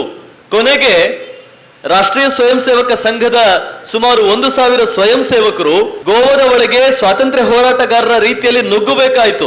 ಅಷ್ಟು ಜನರನ್ನ ಅವರು ಅಲ್ಲಿ ಬಂಧನ ಮಾಡಿದ್ರು, ಪೋರ್ಚುಗೀಸರು ಬಂಧನ ಮಾಡಿ ಅವರು ಅಷ್ಟು ಮಂದಿಯನ್ನ ಅವರು ಕೋರ್ಟ್ಗೆ ಎಳೆದುಕೊಂಡು ಹೋಗಿ ವಿಚಾರಣೆ ಮಾಡಿದ್ರು. ಜಗನ್ನಾಥರಾವ್ ಜೋಶಿ ಅಂತ ಹೇಳಿ ಒಬ್ಬ ದೊಡ್ಡ ನಾಯಕರು, ರಾಷ್ಟ್ರೀಯ ನಾಯಕರು, ಆಗಿನ ಕಾಲದ ಜನಸಂಘ ಅಥವಾ ರಾಷ್ಟ್ರೀಯ ಸ್ವಯಂ ಸೇವಕ ಸಂಘದಲ್ಲಿ ಗುರುತಿಸಿಕೊಂಡಂತ ನಾಯಕರು, ಅವರನ್ನ 2 ವರ್ಷ ಜೈಲಿನಲ್ಲಿಟ್ಟರು ಪೋರ್ಚುಗೀಸರು. ಅವರಿಗೆ ಚಿತ್ರಹಿಂಸೆಯನ್ನು ಕೊಟ್ಟರು. ಯಾವ ರೀತಿಯಲ್ಲಿ ಸಾವರ್ಕರ್ ಅವರಿಗೆ ಅಂಡಮಾನ್ ಜೈಲಿನಲ್ಲಿ ಅವರನ್ನ ಕನ್ಫೈನ್ಮೆಂಟ್ ಅಲ್ಲಿ ಏಕಾಂತವಾಸದಲ್ಲಿ ಇಟ್ಟಿದ್ರು, ಕತ್ತಲೆ ಕೋಣೆಯಲ್ಲಿ ಕೂಡ ಹಾಕಿದ್ರು, ಅದೇ ರೀತಿಯ ಒಂದು ಏಕಾಂತವಾಸದ ಶಿಕ್ಷೆಯನ್ನ ಈ ದೇಶ ಸ್ವಾತಂತ್ರ್ಯ ಪಡೆದ ಮೇಲೆ 47ರ ನಂತರ ಇದೇ ದೇಶದಲ್ಲಿ ಪೋರ್ಚುಗೀಸರು ಅವರಿಗೆ ಕೊಟ್ಟರು. ಅವರ ಕೈಕಾಲುಗಳನ್ನ ಜಜ್ಜಿ ಹಾಕಿದ್ರು, ಕಲ್ಲುಗಳನ್ನ ಹಿಡಿದುಕೊಂಡು ಅವರ ಕೈಗಳನ್ನ ಕಾಲುಗಳನ್ನ ಎಳೆದು ಬೆರಳುಗಳನ್ನ ಜಜ್ಜಿ ಹಾಕಿದ್ರು. ಹಿಂಸಾತ್ಮಕವಾದ ಹೋರಾಟ ಆಯ್ತು. ನಿಮಗೆ ಆಶ್ಚರ್ಯ ಆಗ್ಬೋದು, ಇವತ್ತಿಗೂ ಕೂಡ ಗೋವಾದ ಆ ಒಂದು ವಿಮೋಚನಾ ಹೋರಾಟದಲ್ಲಿ ಎಷ್ಟು ಜನ ಭಾರತೀಯ ಸ್ವಾತಂತ್ರ್ಯ ಹೋರಾಟಗಾರರು ತೀರಿಕೊಂಡ್ರು ಅಂತ ಹೇಳುವಂತ ಒಂದು ಸಂಖ್ಯೆ ಇವತ್ತಿಗೂ ಕೂಡ ನಮ್ಮ ಸರ್ಕಾರದ ದಾಖಲೆಗಳಲ್ಲಿ ಇಲ್ಲ. ಯಾಕೆ ಅಂತ ಹೇಳಿದ್ರೆ ಅವರಿಗೆ ಅಗತ್ಯ ಇರಲಿಲ್ಲ. ನಮ್ಮ ದೇಶದ ಸರ್ಕಾರಗಳು, ನಮ್ಮ ದೇಶದ ಕೆಲವು ಪಕ್ಷಗಳು ಅವರಿಗೆ ಈ ದೇಶದ ಬಗ್ಗೆ ಯಾವ ರೀತಿಯ ಒಂದು ಭಾವನೆ ಇತ್ತು ಅಂತ ಹೇಳಿದ್ರೆ, ಗೋವಾ ವಿಮೋಚನಾ ಹೋರಾಟದಲ್ಲಿ ಭಾಗವಹಿಸಿ ಸತ್ತ ಹುತಾತ್ಮರಾದ ವ್ಯಕ್ತಿಗಳ ಪಟ್ಟಿ ಕೂಡ ಇವತ್ತಿಗೂ ಕೂಡ ನಮ್ಮ ಸರ್ಕಾರದಲ್ಲಿ ಇಲ್ಲ. ಆಗಿನ ಕಾಲದಲ್ಲಿ ಜೀವನ್ಮರಣ ಹೋರಾಟದಲ್ಲಿ ಗೆದ್ದು ಬಂದಂತಹ ಹೋರಾಟಗಾರರ ಪಟ್ಟಿ ಕೂಡ ಈ ದೇಶದಲ್ಲಿ ಸರ್ಕಾರದ ದಫ್ತರಗಳಲ್ಲಿ ಇಲ್ಲ. ನಾನು ಇದನ್ನಲ್ಲಿ ಯಾಕೆ ಹೇಳ್ತಾ ಇದ್ದೇನೆ ಅಂತ ಹೇಳಿದ್ರೆ, ಕಾರ್ಗಿಲ್ ಯುದ್ಧ ಅಂತ ಹೇಳುವಂಥದ್ದು ಕೇವಲ ಒಂದು ಸಾಂಕೇತಿಕವಾದ ಯುದ್ಧ. ಆದರೆ ನಿರಂತರವಾಗಿ ನಮ್ಮ 75-80 ವರ್ಷಗಳ ಈ ಒಂದು ಇತಿಹಾಸದಲ್ಲಿ ನಾವು ನಿರಂತರವಾಗಿ ಹೋರಾಟಗಳನ್ನು ಮಾಡಿಕೊಂಡೇ ಬಂದಿದ್ದೇವೆ. ಮತ್ತು ಇದು ನಿರಂತರವಾದ ದಾಳಿ. ಮತ್ತು ಪ್ರತಿ ಸಲ ಈ ರೀತಿಯ ದಾಳಿಗಳಾದಾಗಲೂ ಕೂಡ, ಪ್ರತಿ ಸಲ ಈ ರೀತಿಯ ಹೋರಾಟಗಳು, ಯುದ್ಧಗಳು ಆದಾಗಲೂ ಕೂಡ ನಮ್ಮ ದೇಶದ ಸರ್ಕಾರಗಳು ಒಂದಲ್ಲ ಒಂದು ರೀತಿಯಲ್ಲಿ ನಿಷ್ಕ್ರಿಯತೆಯನ್ನು ತೋರಿಸಿದ್ದನ್ನು ನಾವು ನೋಡುತ್ತೇವೆ. 71ರಲ್ಲಿ ಹೌದು, ನಾವು ಬಹಳ ದೊಡ್ಡ ಮಟ್ಟದಲ್ಲಿ ಹೋರಾಟ ಮಾಡಿದೆವು. ನಮ್ಮ ಹಿರಿಯರಾದ ಸ್ವಾಮಿಯವರು ಕೂಡ ಹೇಳಿದ್ರು, ಅವರ ಮಾವ ಕೂಡ ಬಾಂಗ್ಲಾ ಯುದ್ಧದಲ್ಲಿ ಸುಮಾರು 3000 ಸೈನಿಕರನ್ನ ತೆಗೆದುಕೊಂಡು ಹೋಗುವಂತ ಒಂದು ನೇತೃತ್ವ ವಹಿಸಿದ ದೊಡ್ಡ ಸೇನಾ ನಾಯಕರಾಗಿದ್ರು ಅಂತ ಹೇಳಿದರು. ನಮ್ಮ ದೇಶದ ಆಗಿನ ಕಾಲದ ಸರ್ಕಾರ ಕೂಡ ಒಂದು ರೀತಿಯಲ್ಲಿ ನಿಷ್ಕ್ರಿಯವಾಗಿಯೇ ಇತ್ತು. ಇಲ್ಲ, ನಾವು ಯುದ್ಧ ಮಾಡೋದು ಬೇಡ, ನಾವು ಇನ್ನೂ ಸ್ವಲ್ಪ ಕಾಲ ತಳ್ಳೋಣ, ಇನ್ನ ಒಂದು 6 ತಿಂಗಳು ನೋಡೋಣ, ಇನ್ನ ಒಂದು ವರ್ಷ ನೋಡೋಣ ಅನ್ನುವ ರೀತಿಯಲ್ಲೇ ಇತ್ತು. ಯಾವಾಗ ಸಾವಿರಾರು ಸಂಖ್ಯೆಯಲ್ಲಿ, ಲಕ್ಷಾಂತರ ಸಂಖ್ಯೆಯಲ್ಲಿ ಆ ದೇಶದಿಂದ ನಿರಾಶ್ರಿತರು ಆ ದೇಶವನ್ನ ಬಿಟ್ಟು, ಪೂರ್ವ ಪಾಕಿಸ್ತಾನ ಅಂತ ಆಗ ಕರಿತಾ ಇದ್ರು, ಈಗ ಅದನ್ನ ಬಾಂಗ್ಲಾದೇಶ ಅಂತ ಕರಿತಾ ಇದ್ದೇವೆ, ಅಲ್ಲಿಂದ ಈ ಕಡೆ ತಮ್ಮ ಜೀವವನ್ನ ಕೈಯಲ್ಲಿ ಹಿಡಿದುಕೊಂಡು ಓಡಿ ಬರೋದಕ್ಕೆ ಶುರು ಮಾಡಿದ್ರು. ಆವಾಗ ನಮ್ಮ ದೇಶದ ಸರ್ಕಾರ ಎಚ್ಚೆತ್ತುಕೊಂಡಿತು. ಎಚ್ಚೆತ್ತುಕೊಂಡು ಸೇನಾ ಮುಖ್ಯಸ್ಥರನ್ನ ಕರೆದು ಕೇಳಿತು ನಾವು ಏನು ಮಾಡಬೇಕು. ಆವಾಗ ಸೇನಾ ಮುಖ್ಯಸ್ಥರು ಬಹಳ ಸ್ಪಷ್ಟವಾದ ನಿರ್ದೇಶನವನ್ನ ಕೊಟ್ಟರು. ಇಲ್ಲ, ನಾವು ಯುದ್ಧವನ್ನು ಮಾಡಲೇಬೇಕು, ಯಾವುದೇ ಕಾರಣಕ್ಕೂ ಕೂಡ ನಾವು ಹಿಂದೆಗೆದು ಹಾಗಿಲ್ಲ, ನಾವು ಹೋಗಿ ಅಲ್ಲಿ ಆ ದೇಶವನ್ನು ಯುದ್ಧ ಮಾಡಿ ಅದನ್ನು ಸ್ವತಂತ್ರಗೊಳಿಸಬೇಕಾದ ಅವಶ್ಯಕತೆ ಇದೆ ಅಂತ ಹೇಳಿದ ಮೇಲೆ ನಮ್ಮ ಸರ್ಕಾರ ಗಟ್ಟಿ ನಿರ್ಧಾರ ಮಾಡಿ ಯುದ್ಧವನ್ನ ಮಾಡಿತು, ಹೌದು. ಆದರೆ ನಮ್ಮ ಕೈಯಲ್ಲಿದ್ದ 55,000 ಸೈನಿಕರನ್ನ ನಾವು ಇಟ್ಟುಕೊಂಡು ಏನು ಮಾಡಿದೆವು? ಪ್ರಿಸನರ್ಸ್ ಆಫ್ ವಾರ್ ಅಥವಾ ಯುದ್ಧ ಕೈದಿಗಳು ಅಂತ ನಾವೇನು ಹೇಳ್ತೇವೆ. ಪೂರ್ವ ಪಾಕಿಸ್ತಾನದ 50,000ಕ್ಕೂ ಹೆಚ್ಚು ಯುದ್ಧ ಕೈದಿಗಳು ನಮ್ಮ ಕೈಯಲ್ಲಿ ಸಿಕ್ಕಿದಾಗಲೂ ಕೂಡ ನಾವು ಅವರನ್ನ ಬಳಸಿಕೊಂಡು ನಮ್ಮ ಕಾಶ್ಮೀರ ಸಮಸ್ಯೆಯನ್ನು ಪರಿಹರಿಸಿಕೊಳ್ಳಿಲ್ಲ. ಅವರನ್ನು ಬಳಸಿಕೊಂಡು ನಮಗೆ ಆಗ್ತಾ ಇರುವಂತಹ ಎಲ್ಲ ಸಮಸ್ಯೆಗಳನ್ನ, ನಮ್ಮ ಉತ್ತರ ಭಾರತದ ಎಲ್ಲ ಗಡಿಗಳಲ್ಲಿ ಆಗ್ತಾ ಇರುವಂತಹ ಸಮಸ್ಯೆಗಳನ್ನ ಪರಿಹರಿಸಿಕೊಳ್ಳುವ ಸುವರ್ಣ ಅವಕಾಶ ಇತ್ತು. ಅದೆಲ್ಲವನ್ನು ನಾವು ಕೈಚೆಲ್ಲಿ ಅಷ್ಟೂ ಸೈನಿಕರನ್ನ ನಾವು ಬೇಷರತ್ತಾಗಿ ನಾವು ಶತ್ರು ದೇಶಕ್ಕೆ ನಾವು ಕಳಿಸಿಕೊಟ್ಟೆವು. ನಮಗೆ ಕಾಶ್ಮೀರದ ಸಮಸ್ಯೆಯನ್ನ ಶಾಶ್ವತವಾಗಿ ಪರಿಹರಿಸಿಕೊಳ್ಳುವಂತ ಒಂದು ಅತ್ಯುತ್ತಮವಾದ ಅವಕಾಶ ಆಗಿನ ಕಾಲದಲ್ಲಿ ನಮಗೆ ಸಿಕ್ಕಿತ್ತು. ಆದರೆ ಅದನ್ನ ನಾವು ಕೈಬಿಟ್ಟು ಎಲ್ಲ ಯುದ್ಧ ಕೈದಿಗಳನ್ನು ಕೂಡ ನಾವು ಶತ್ರು ದೇಶಕ್ಕೆ ಕಳಿಸಿಕೊಟ್ಟು ನಾವು ಆರಾಮಾಗಿ ಕೂತೆವು. ನಮ್ಮ ದೇಶದ ಕೈದಿಗಳು ಅವರ ಕೈಯಲ್ಲಿದ್ರು. ಎಷ್ಟೋ ಜನ ಸ್ಪೈಗಳಾಗಿ ಗೂಢಚಾರಣೆ ಮಾಡ್ತಾ ಅವರ ಕೈಗೆ ಸಿಕ್ಕಿ ಬಿದ್ದಿದ್ರು. ಅವರನ್ನ ಕರೆತರುವಂತ ಕೆಲಸವನ್ನು ಕೂಡ ನಾವು ಮಾಡಲಿಲ್ಲ. ಇವತ್ತಿಗೂ ನೀವು ಗೂಗಲ್ ಮಾಡಿ ನೋಡಿ, 71ರ ಯುದ್ಧದಲ್ಲಿ ನಮ್ಮ ದೇಶದಿಂದ ಪ್ರಿಸನರ್ಸ್ ಆಫ್ ವಾರ್ ಆಗಿ ಹೋಗಿ ಬೇರೆ ದೇಶದಲ್ಲಿ ಸಿಕ್ಕಾಕಿಕೊಂಡ ಅನೇಕ ಯುದ್ಧ ಕೈದಿಗಳ ವಿವರಗಳು ಇವತ್ತಿಗೂ ಕೂಡ ಅಸ್ಪಷ್ಟವಾಗಿದೆ. ಎಷ್ಟು ಜನ ಪಾಕಿಸ್ತಾನದ ಕೈಯಲ್ಲಿ ಸಿಕ್ಕಾಕೊಂಡ್ರು, ಎಷ್ಟು ಜನ ಅದರಲ್ಲಿ ಶಿಕ್ಷೆಯನ್ನು ಅನುಭವಿಸಿದ್ರು, ಎಷ್ಟು ಜನ ತೀರಿಕೊಂಡ್ರು, ಇವತ್ತಿಗೂ ಕೂಡ ಅದರ ದಾಖಲೆಗಳು ನಮ್ಮ ಸರ್ಕಾರದ ದಫ್ತರಗಳಲ್ಲಿ, ಡಾಕ್ಯುಮೆಂಟ್ಗಳಲ್ಲಿ ಇಲ್ಲ. ಅಂದ್ರೆ ಪ್ರತಿ ಸಲ ಈ ರೀತಿ ಯುದ್ಧಗಳಾದಾಗಲೂ ಕೂಡ ನಾವು ಹೌದು ಗುಣಗಾನವನ್ನ ಮಾಡ್ತೇವೆ. ನಮ್ಮ ಸೈನಿಕರು ಬಹಳ ವೀರಾವೇಶದಿಂದ ತಮ್ಮ ಜೀವದ ಹಂಗನ್ನು ತೊರೆದು ಅವರು ಹೋರಾಟ ಮಾಡಿದ್ದಾರೆ. ಆದರೆ ನಮ್ಮ ಸರ್ಕಾರಗಳು ಏನು ಮಾಡಿದವೆ? ನಮ್ಮ ಸರ್ಕಾರಗಳಿಗೆ ಕೈಯಲ್ಲಿ ಒಂದು ಅತ್ಯುತ್ತಮವಾದ ಅವಕಾಶ ಇದ್ರೂ ಕೂಡ ಅದನ್ನು ಚೆಲ್ಲಿ ಒಂದಷ್ಟು ವ್ಯಕ್ತಿಗಳ, ಒಂದಷ್ಟು ಯೋಧರ ರಕ್ತ ತರ್ಪಣವನ್ನು ಮಾಡುವುದಕ್ಕೆ ಅವಕಾಶ ಮಾಡಿಕೊಟ್ಟಿದ್ದಾರೆ ಅನ್ನೋದು ಬಿಟ್ರೆ ಬಹಳ ಒಳ್ಳೊಳ್ಳೆಯ ಅವಕಾಶಗಳನ್ನು ಇವರು ಚೆಲ್ಲಿದ್ದಾರೆ, ಕೈ ಚೆಲ್ಲಿದ್ದಾರೆ ಅನ್ನೋದನ್ನು ನಮ್ಮ ಇತಿಹಾಸ ನಮಗೆ ಹೇಳ್ತದೆ. ಅಂದ್ರೆ ನಾವು ಏಕಪಕ್ಷೀಯವಾಗಿ, ಹೌದು ನಮಗೆ ಯೋಧರ ಬಗ್ಗೆ ಪ್ರೀತಿ ಇದೆ, ಅವರ ಬಗ್ಗೆ ಗೌರವ ಇದೆ, ಅವರ ಘನತೆಯ ಬಗ್ಗೆ ನಮಗೆ ವಿಶ್ವಾಸ ಇದೆ, ಹೆಮ್ಮೆ ಇದೆ. ಯೋಧರ ಅವರ ಜೀವವೂ ಅಮೂಲ್ಯವೇ. ನಮ್ಮ ಎಲ್ಲ ನಾಗರಿಕರ ಜೀವದ ಹಾಗೆಯೇ ಯೋಧರ ಜೀವ ಅಮೂಲ್ಯ, ಹೆಚ್ಚು ಅಮೂಲ್ಯ. ಅದು ವ್ಯರ್ಥವಾಗಬಾರದು. ಹಾಗಾಗಿ ನಾವು ಸರ್ಕಾರಗಳ ಈ ಒಂದು ನಿಷ್ಕ್ರಿಯತೆಯನ್ನು ಕೂಡ ಇಂತಹ ಸಂದರ್ಭದಲ್ಲಿ, ಕಾರ್ಗಿಲ್ ಯುದ್ಧದ 25ನೆಯ ವರ್ಷಾಚರಣೆಯ ಇಂತಹ ಸಂದರ್ಭದಲ್ಲಿ ನಾವು ಅದನ್ನು ಕೂಡ ನೆನೆಯಬೇಕು. ಕಾರ್ಗಿಲ್ ಯುದ್ಧದಲ್ಲಿ ಏನೋ ನಮ್ಮ ಸರ್ಕಾರ ಬಹಳ ದಿಟ್ಟತನದಿಂದ ಹೋರಾಡಿತು. ನಾವು ಯಾವುದೇ ಕಾರಣಕ್ಕೂ ಹಿಂದೆಗೆಯಲಿಲ್ಲ. ಆ ಎಲ್ಲ ಅವರು ಭಯೋತ್ಪಾದಕರು ಮತ್ತು ಶತ್ರು ದೇಶದ ಸೈನಿಕರು ಯಾವುದನ್ನೆಲ್ಲ ಅವರು ಹಿಡಿದುಕೊಂಡಿದ್ರು, ಯಾವೆಲ್ಲ ಬೆಟ್ಟ ಗುಡ್ಡಗಳನ್ನ, ಯಾವೆಲ್ಲ ಒಂದು ಸ್ಥಾನಗಳನ್ನು ಹಿಡಿದುಕೊಂಡಿದ್ರು, ಅದೆಲ್ಲವನ್ನು ಕೂಡ ವಾಪಸ್ ತೆಗೆದುಕೊಳ್ಳುವಂತ ಒಂದು ಕೆಲಸವನ್ನು ನಾವು ಮಾಡಿದೆವು. ಆದರೆ ಅದಾದ ಮೇಲೆ ನಾವು ಕಾರ್ಗಿಲ್ ಯುದ್ಧವನ್ನು ಗೆದ್ದ ಮೇಲೆ ಕೂಡ ಕಳೆದ 10-15 ವರ್ಷಗಳಲ್ಲಿ ನಮ್ಮ ದೇಶದ ಒಳಗೆ ನುಗ್ಗಿ ಬಂದಂತ ಭಯೋತ್ಪಾದಕರ ಸಂಖ್ಯೆ ಎಷ್ಟು? ಅವರು ಒಬ್ಬೊಬ್ಬರು ಕೂಡ ನಮ್ಮ ದೇಶದಲ್ಲಿ ಮಾಡಿರುವಂತ ರಕ್ತಪಾತ ಎಷ್ಟು? ಒಬ್ಬ ಕಸಬ್ ಈ ದೇಶದಲ್ಲಿ 72-73 ಜನರನ್ನ ಜೀವ ತೆಗಿತಾನೆ. 10 ವರ್ಷಗಳ ಕಾಲ ನಾವು ಅವರನ್ನ ಜೈಲಿನಲ್ಲಿಟ್ಟು ಅವರಿಗೆ ಬಿರಿಯಾನಿ ಕೊಡಿಸಿ, ಅವರು ನಮಗೆ ಕ್ಷಮಾದಾನ ಬೇಕು ಅಂತ ಹೇಳಿದ್ರೆ ಅದರ ವಿಚಾರಣೆಯನ್ನು ಕೂಡ ಸುಪ್ರೀಂ ಕೋರ್ಟಿನಲ್ಲಿ ಮಾಡಿ, ಅದಕ್ಕಾಗಿ ಸುಪ್ರೀಂ ಕೋರ್ಟ್ ಅನ್ನ ಮಧ್ಯರಾತ್ರಿ ಕೂಡ ನಾವು ತೆರೆದು ನ್ಯಾಯಾಧೀಶರನ್ನ ಕರೆಸಿ, ಅಂದ್ರೆ ಇವರೆಲ್ಲ ಈ ದೇಶಕ್ಕೆ ದೊಡ್ಡದಾಗಿ ಒಂದು ಸೇವೆ ಮಾಡಿದ್ದಾರೆ ಅನ್ನುವ ರೀತಿಯಲ್ಲಿ ಈ ಭಯೋತ್ಪಾದಕರನ್ನ ನಾವು ನಡೆಸಿಕೊಂಡಿದ್ದೇವೆ ಅನ್ನುವುದನ್ನು ಕೂಡ ನಾವು ನೆನಪಿಡಬೇಕು. ಈ ಭಯೋತ್ಪಾದಕರನ್ನ, ಅವರನ್ನ ಜೀವ ಉಳಿಸಿ ಅವರನ್ನ ಜೈಲಿನಲ್ಲಿ ಅವರಿಗೆ ಬಾಡೂಟ ಕೊಟ್ಟು ಬಿರಿಯಾನಿ ಕೊಟ್ಟು ಸಾಕುವುದಿದೆಯಲ್ಲ, ಅದು ನಮ್ಮ ದೇಶಕ್ಕಾಗಿ ರಕ್ತ ತರ್ಪಣ ಮಾಡಿರುವಂತ ಯೋಧರಿಗೆ ಮಾಡುವ ಅವಮಾನ. ಹಾಗಾಗಿ ನಮ್ಮ ದೇಶದಲ್ಲಿ ಆಗಿರುವ ಯುದ್ಧಗಳ ಬಗ್ಗೆ ನಾನು ಮತ್ತೆ ನನ್ನ ಪ್ರಾರಂಭದ ಮಾತುಗಳಿಗೆ ಬರುವುದಾದರೆ, ಕಾರ್ಗಿಲ್ ಯುದ್ಧ ನಡೆಯಿತು. ಯುದ್ಧ ಆದ ಮೇಲೆ ಆ ಯುದ್ಧದ ಬಗ್ಗೆ ನಮ್ಮ ದೇಶದಲ್ಲಿ ಯಾವ ರೀತಿಯ ತಿಳುವಳಿಕೆಯನ್ನು ನಮ್ಮ ಜನರಿಗೆ ಕೊಟ್ಟರು? ಯಾವುದೇ ಶಿಕ್ಷಣ ಪದ್ಧತಿಯಲ್ಲಿ ಅಥವಾ ಶಿಕ್ಷಣ ವ್ಯವಸ್ಥೆಯಲ್ಲಿ ಕಾರ್ಗಿಲ್ನ ಬಗ್ಗೆ ನಾವು ಹೇಳಲಿಲ್ಲ. ಯಾವುದೇ ಸಂಘ ಸಂಸ್ಥೆಗಳಲ್ಲಿ ಇದನ್ನ ದೊಡ್ಡದಾಗಿ ಪ್ರಚಾರ ಮಾಡುವಂತ ಕೆಲಸವನ್ನ ನಾವು ಮಾಡಲಿಲ್ಲ. ಸರ್ಕಾರಿ ಸಂಘ ಸಂಸ್ಥೆಗಳಲ್ಲಿ ಮಾಡಲಿಲ್ಲ. ಇವತ್ತಿಗೂ ಕೂಡ ಕಾರ್ಗಿಲ್ ಅನ್ನ ನೆನಪಿಸಿಕೊಳ್ತಾ ಇರೋರು ಯಾರು ಅಂತ ಹೇಳಿದ್ರೆ ಜನಸಾಮಾನ್ಯರು, ನಿಮ್ಮಂತ ಖಾಸಗಿ ಸಂಘ ಸಂಸ್ಥೆಗಳು, ವ್ಯಕ್ತಿಗಳು. ನಾವು ಸಮಾಜ ಇವತ್ತು ಅದನ್ನು ಗುರುತಿಸ್ತಾ ಇದೆ. ಸೈನಿಕರನ್ನ ಕರೆಸಿ ಅವರಿಗೆ ಸನ್ಮಾನವನ್ನ ಮಾಡ್ತಾ ಇದೆ, ಅವರ ಕೆಲಸಗಳನ್ನ ನೆನಪಿಸಿಕೊಳ್ತಾ ಇದೆ, ಅವರಿಗೆ ಕೃತಜ್ಞತೆಯನ್ನ ಸಲ್ಲಿಸ್ತಾ ಇದೆ. ಆದರೆ ಇವತ್ತಿಗೂ ಕೂಡ ನಮ್ಮ ಕೈಯಲ್ಲಿರುವಂತಹ ಶಿಕ್ಷಣ ಸಂಸ್ಥೆಗಳಲ್ಲಿ, ಶಿಕ್ಷಣ ವ್ಯವಸ್ಥೆಯಲ್ಲಿ ಇವತ್ತಿಗೂ ನಾವು ನಮ್ಮ ಕ್ಷಾತ್ರವನ್ನ ಹೇಳ್ತಾ ಇಲ್ಲ. ಕಾರ್ಗಿಲ್ ಬಗ್ಗೆ ನನಗೆ ಎಷ್ಟೋ ಸಲ ಅನ್ಸೋದಿದೆ, ಮೊನ್ನೆ ಕಳೆದ 1-2 ತಿಂಗಳಿಂದ ಅನಿಸ್ತಾ ಇತ್ತು. ಭಗತ್ ಸಿಂಗ್ ನಮಗೆ ಬೇಕಾಗಿಲ್ಲ, ರಾಜಗುರು ಸುಖದೇವ್ ಅವರ ರಕ್ತ ತರ್ಪಣ ನಮಗೆ ಬೇಕಾಗಿಲ್ಲ, ಅವರ ಆತ್ಮಾರ್ಪಣೆ ಬೇಕಾಗಿಲ್ಲ, ಅವರನ್ನು ನಾವು ಪುಸ್ತಕದಿಂದ ಕಿತ್ತು ಬಿಸಾಡ್ತೇವೆ. ಬಹುಶಃ ಚಕ್ರವರ್ತಿ ಅವರು ಏನಾದರೂ ಕಾರ್ಗಿಲ್ ಬಗ್ಗೆ ಅಥವಾ ಕಾರ್ಗಿಲ್ ಯೋಧರ ಬಗ್ಗೆ ಏನಾದರೂ ಬರೆದಿದ್ರೆ ಅವರ ಪಾಠವನ್ನು ಕೂಡ ನಮ್ಮ ಸರ್ಕಾರದವರು ಕಿತ್ತು ಬಿಸಾಡ್ತಾ ಇದ್ರೆ ಏನೋ. ಈ ರೀತಿಯ ಮನಸ್ಥಿತಿ ಇರುವಂತ ವ್ಯಕ್ತಿಗಳು ನಮ್ಮನ್ನು ಇವತ್ತು ಆಳ್ತಾ ಇದ್ದಾರೆ ಅಂತ ಹೇಳಿದ್ರೆ ಅದಕ್ಕಿಂತ ದೊಡ್ಡ ದುರ್ದೈವ ಇಲ್ಲ. ಯಾಕೆಂತ ಹೇಳಿದ್ರೆ ಯೋಧರ ಬದುಕು ಅದು ತನಗಾಗಿ ಏನನ್ನೂ ಇಟ್ಟುಕೊಳ್ಳದೆ ಸರ್ವವನ್ನೂ ಕೂಡ ತನ್ನ ದೇಶಕ್ಕಾಗಿ ಪ್ರಾಣಾರ್ಪಣೆ ಅಥವಾ ತ್ಯಾಗವನ್ನ ಮಾಡುವಂತ ಒಂದು ಬದುಕು, ಅತ್ಯಂತ ನಿರ್ಮೋಹದ ಬದುಕು ಅಂತ ಹೇಳಿದ್ರೆ ಯೋಧನ ಬದುಕು. ನಾವು ಕ್ಯಾಪ್ಟನ್ ವಿಕ್ರಮ್ ಬಾತ್ರಾ ಅವರ ಜೀವನ ಕಥೆಯನ್ನ ನಾವು ನೋಡಿದ್ದೇವೆ, ಕೇಳಿದ್ದೇವೆ, ಓದಿದ್ದೇವೆ.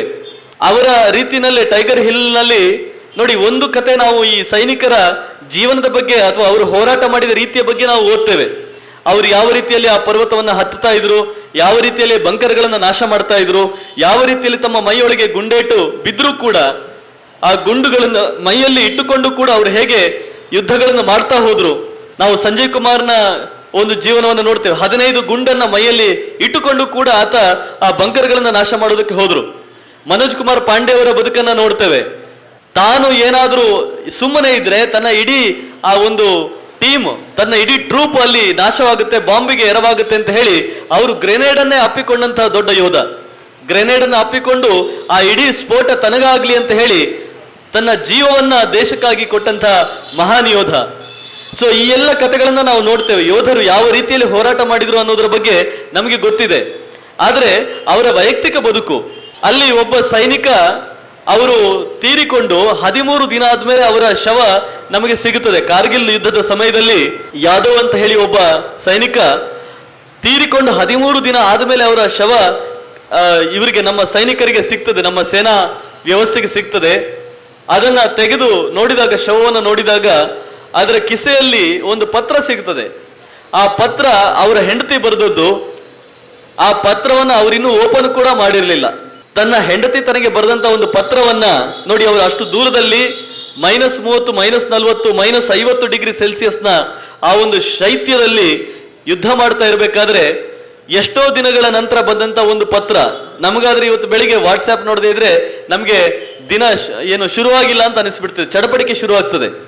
2 ಸೆಕೆಂಡ್ ವಾಟ್ಸ್ಆ್ಯಪ್ ನಿಂತು ಹೋದ್ರೆ ಅಥವಾ ನಮ್ಮ ಕಾಲುಗಳು ಅಥವಾ ಯಾವುದೇ ಒಂದು ವ್ಯವಸ್ಥೆ ನಿಂತು ಹೋದ್ರೆ ನಮಗೆ ಚಟಪಟಿಕೆ ಶುರುವಾಗ್ತದೆ. ಅವರಿಗೆ ದಿನಗಟ್ಲೆ, ವಾರಗಟ್ಲೆ, ತಿಂಗಳಗಟ್ಲೆ ತಮ್ಮ ಊರಿನ, ತಮ್ಮ ಮನೆಯ, ತಮ್ಮ ಕುಟುಂಬದ ಸುದ್ದಿ ಬರ್ತಾ ಇರಲಿಲ್ಲ. ಬಂದ ಒಂದು ಪತ್ರ, ತನ್ನ ಹೆಂಡತಿ ಬರೆದ ಪತ್ರವನ್ನು ಕೂಡ ಅವರಿಗೆ ತೆರೆದು ನೋಡ್ಲಿಕ್ಕೂ ಕೂಡ ಆಗಿರ್ಲಿಲ್ಲ. ಅಷ್ಟು ಏನು ನಿರಂತರವಾಗಿ ಅವರು ದೇಶದ ಸೇವೆಯನ್ನು ಮಾಡಬೇಕಾಗಿತ್ತು. ಅವರ ಶವದಲ್ಲಿ ಆ ರೀತಿಯ ಒಂದು ಪತ್ರವನ್ನು ಸಿಕ್ಕಿದಾಗ ತೆರೆದು ನೋಡ್ತಾರೆ, ಅದು ಇನ್ನೂ ಓಪನ್ ಆಗಿಲ್ಲ. ಅನುಜ್ ನಯ್ಯರ್ ಅನ್ನೋ ಒಬ್ಬ ಮೇಜರ್ ಕ್ಯಾಪ್ಟನ್ ಬಾತ್ರಾ ಅವರ ಜೊತೆನೆ ಟೈಗರ್ ಹಿಲ್ಲಿಗೆ ಹೋದಂತ ಯೋಧ ಸುಮಾರು 6-7 ಜನರನ್ನ ಅವರು ನಡೆಸ್ತಾ ಇದ್ರು. ಇಬ್ರು ಒಟ್ಟಿಗೆ ಹೋಗ್ತಾ ಇದ್ರು. ಎಲ್ಲ ಗ್ರೆನೇಡ್ಗಳ ದಾಳಿ ಶುರುವಾಯಿತು. ಆವಾಗ ಕ್ಯಾಪ್ಟನ್ ಬಾತ್ರಾ ಅವರು ಹೇಳ್ತಾರೆ, ಇಲ್ಲ, ನಾವು ಎಲ್ಲರೂ ಒಟ್ಟಾಗಿ ಹೋದ್ರೆ ಎಲ್ಲರೂ ಒಟ್ಟಾಗಿ ನಾಶ ಆಗುವಂತ ಸಾಧ್ಯತೆ ಇದೆ. ಹಾಗಾಗಿ ನಾವು 2 ತಂಡ ಮಾಡ್ಕೊಂಡು 2 ಕಡೆ ಹೋಗೋಣ. ನಾವು ಈ ಕಡೆ ಹೋಗ್ತೇವೆ, ನೀವು ಈ ಕಡೆ ಹೋಗಿ, ಇಬ್ರು ಹೋಗಿ ನಾವು ಶತ್ರುಗಳನ್ನ ಆವರಿಸಿಕೊಳ್ಬೇಕು ಅಂತ ಹೇಳಿದಾಗ ಒಂದು ಕಡೆಯಿಂದ ಹೋದಂತ ಅನುಜ್ ನಯ್ಯರ್, ನಮ್ಮಲ್ಲಿ ಇವತ್ತು ಯಾವ ರೀತಿಯ ತುಕಡೆ ಗ್ಯಾಂಗ್ಗಳಿಗೆ ಇದಾವೆ ಅಂತ ಹೇಳಿದ್ರೆ, ವಿವೇಕಾನಂದರ ಪ್ರತಿಮೆಯನ್ನು ಧ್ವಂಸ ಮಾಡುವಂತ ವಿಶ್ವವಿದ್ಯಾಲಯದ ವಿದ್ಯಾರ್ಥಿಗಳಿದ್ದಾರೆ. ಈ ದೇಶವನ್ನು ತುಂಡು ತುಂಡು ಮಾಡ್ತೇವೆ ಅಂತ ಹೇಳುವಂತ ವಿಶ್ವವಿದ್ಯಾಲಯದ ವಿದ್ಯಾರ್ಥಿಗಳಿದ್ದಾರೆ. ಈ ದೇಶದಲ್ಲಿ ಸೈನ್ಯಕ್ಕೆ ಸೇರುವವರು ಯಾರು ಅಂತ ಹೇಳಿದ್ರೆ ಹೊಟ್ಟೆಗೆ ಇಲ್ಲದವರು, ಬಡವರ ಮಕ್ಕಳು ಮಾತ್ರ ಸೈನ್ಯಕ್ಕೆ ಸೇರ್ತಾರೆ ಅಂತ ಹೇಳುವಂತ ತುಕಡೆ ಗ್ಯಾಂಗ್ ಬುದ್ಧಿಜೀವಿಗಳಿದ್ದಾರೆ. ಅನುಜ್ ನಯ್ಯರ್ ಅವರ ತಂದೆ ಒಬ್ಬ ಯೂನಿವರ್ಸಿಟಿಯ ಪ್ರೊಫೆಸರ್ ಆಗಿದ್ದವರು. ಅವರ ತಾಯಿ ಒಂದು ಯೂನಿವರ್ಸಿಟಿಯಲ್ಲಿ ಕೆಲಸ ಮಾಡ್ತಾ ಇದ್ದವರು. ಅವರಿಗೆ ಬೇಕಾದಷ್ಟು ಸಂಪತ್ತಿತ್ತು, ಬೇಕಾದಷ್ಟು ಆಸ್ತಿಪಾಸ್ತಿ ಇತ್ತು. ಹುಡುಗ ಏನು ಯೋಧನಾಗಿ ಸೈನ್ಯಕ್ಕೆ ಸೇರಬೇಕಾದ ಅವಶ್ಯಕತೆ ಇರಲಿಲ್ಲ. ಅವರು IT ಅನ್ನೋ ಬೇರೆ ಯಾವುದನ್ನೋ ಒಂದು ಕ್ಷೇತ್ರವನ್ನು ಆರಿಸಿಕೊಂಡು ಬಹಳ ಆರಾಮಾಗಿ AC ಕಚೇರಿಯಲ್ಲಿ ಕುತ್ಕೊಂಡು ತನ್ನ ಜೀವನವನ್ನು ನಡೆಸಬಹುದಾಗಿತ್ತು. ಆ ಹುಡುಗ 18 ವರ್ಷ ಆದಾಗ ಹೇಳ್ತಾನೆ, ನಾನು NDA ಸೇರ್ಬೇಕು ಅಂತ ಹೇಳ್ತಾನೆ. ತಂದೆ ಅವರನ್ನ NDAಗೆ ಸೇರಿಸ್ತಾರೆ. 97ರಲ್ಲಿ ಆತ ಸೈನ್ಯಕ್ಕೆ ಸೇರ್ತಾನೆ.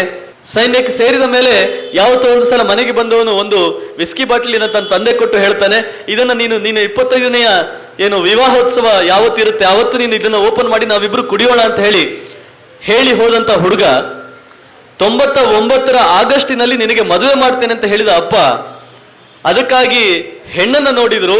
ಅದಕ್ಕಾಗಿ ಆ ಮದುವೆಗಾಗಿ ಈ ಹುಡುಗ ಸೂಟ್ ಹೊಲಿಸಿಕೊಂಡಿದ್ದ. 99ರ ಆಗಸ್ಟಿನಲ್ಲಿ ಮದುವೆ ಆಗಿ ಆತ ಸಪ್ತಪದಿ ತುಳಿದು ವೈವಾಹಿಕ ಜೀವನಕ್ಕೆ ಕಾಲಿಡಬೇಕಾಗಿತ್ತು. ಅಂತಹ ಹುಡುಗ 99ರಲ್ಲಿ ಮದುವೆ ಆಗುವುದಕ್ಕೆ 1 ತಿಂಗಳ ಮೊದಲು ಜುಲೈ 7ನೇ ತಾರೀಕು ಆತ ಆ ಟೈಗರ್ ಹಿಲ್ನ 4785 ಅದರಲ್ಲಿ ಹೋದವನು ಆ ಗ್ರೆನೇಡ್ಗಳ ದಾಳಿಗೆ ತುತ್ತಾಗಿ ಅಲ್ಲಿ ಛಿದ್ರವಾಗಿ ಹೋಗ್ತಾನೆ. ನಮ್ಮಲ್ಲಿ ಬಡವರ ಮಕ್ಕಳು ಹೋಗ್ತಾರೆ ಅಥವಾ ಹೊಟ್ಟೆ ಗತಿಲ್ದವ್ರು ಹೋಗ್ತಾರೆ, ಸೈನಿಕರು ಸೇರ್ತಾರೆ ಅಂತ ಹೇಳಿ ಸರ್ಕಾರದ ಕಡೆಯಿಂದ ಪ್ರಶಸ್ತಿಗಳನ್ನ, ಸರ್ಕಾರದ ಕಡೆಯಿಂದ ಹಾರತುರಾಯಿಗಳನ್ನ ತಗೊಳ್ಳುವಂತ ಬುದ್ಧಿಜೀವಿಗಳು ಇಂತಹ ಜೀವನಗಳನ್ನು ಕೂಡ ನೋಡಬೇಕು, ಇಂತಹ ಜೀವನ ಕಥೆಗಳನ್ನು ಕೂಡ ಓದಬೇಕು. ಇದು ಕೇವಲ ಒಬ್ಬನ ಕಥೆ ಅಲ್ಲ. ಈ ರೀತಿಯ ಅನೇಕ ಮಂದಿ ತಮ್ಮ ಬದುಕಿನಲ್ಲಿ ಬೇರೆ ಏನೋ ಆಗಬಹುದಾಗಿದ್ದವರು ಕೊನೆಗೆ ಸೈನ್ಯಕ್ಕೆ ಸೇರಿ ಸೈನ್ಯದಲ್ಲಿ ಈ ರೀತಿ ದೇಶಕ್ಕಾಗಿ ಪ್ರಾಣಾರ್ಪಣೆಯನ್ನು ಮಾಡಿ ಹುತಾತ್ಮರಾಗಿ ದಂತಕಥೆಗಳಾಗಿ ನಮಗೆ ಸ್ಫೂರ್ತಿಯಾಗಿ ಬದುಕ್ತಾ ಇರೋರು ಇದ್ದಾರೆ. ಅವರು ಬೇರೆ ಯಾವುದೋ ಒಂದು ಕೆಲಸಕ್ಕೆ ಸೇರಿ ತಮ್ಮ ಜೀವನವನ್ನು ನಡೆಸ್ತಾ ಇದ್ರೆ ನಾವು ಇವತ್ತು ಯೋಚನೆ ಮಾಡಬೇಕಾದ, ಅವರನ್ನ ಸ್ಮರಿಸಿಕೊಳ್ಬೇಕಾದ ಅಗತ್ಯ ಇರಲಿಲ್ಲ.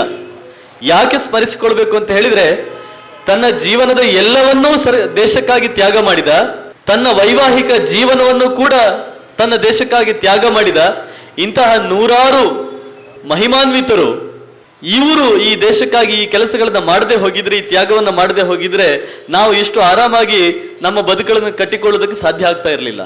ವಿಕ್ರಮ್ ಬಾತ್ರಾ ಅವರ ಒಂದು ಗರ್ಜನೆ ಬಹಳ ಪ್ರಸಿದ್ಧ, ಏ ದಿಲ್ ಮಾಂಗೆ ಮೋರ್ ಅಂತ ಹೇಳಿ, ತಾನು ಯಾವುದೇ ಕ್ಷಣದಲ್ಲೂ ಕೂಡ ಸಾಯಬಹುದು ಅನ್ನೋದನ್ನ, ಸಾವನ್ನ ಮೃತ್ಯುವನ್ನ ತನ್ನ ಹೆಗಲ ಮೇಲೆ ಬೆನ್ನ ಮೇಲೆ ಕಟ್ಟಿಕೊಂಡು ಏ ದಿಲ್ ಮಾಂಗೆ ಮೋರ್ ಅಂತ ಹೇಳೋದಕ್ಕೆ ತಾಕತ್ತು ಬೇಕು.